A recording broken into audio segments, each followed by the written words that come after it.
যেদিন Neymar football থেকে বিদায় নেবে সেদিন শুধু একটা খেলোয়াড় বিদায় নেবে না, বিদায় নেবে লক্ষ লক্ষ মানুষের স্বপ্ন, রাত জাগা আর হাসি কান্না মেশানো স্মৃতি।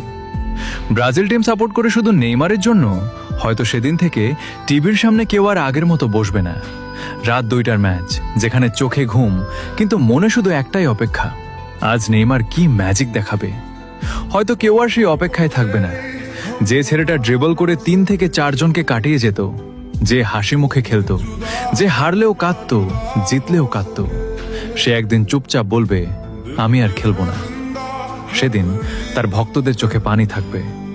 কেউ হয়তো চুপচাপ স্ক্রিনের দিকে তাকিয়ে থাকবে, কেউ হয়তো ভিডিও রিওয়াইন্ড করে পুরনো গোল দেখবে, আর ভিতরে ভিতরে বুকটা ভেঙে যাবে।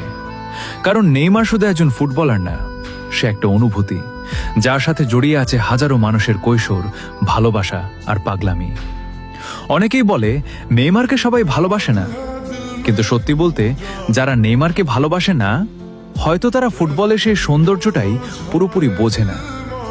নেইমার, তুমি যখন বিদায় নেবে তখন স্টেডিয়াম হয়তো চুপ থাকবে, কিন্তু তোমার ভক্তদের হৃদয়ে তখন ঝড় চলবে।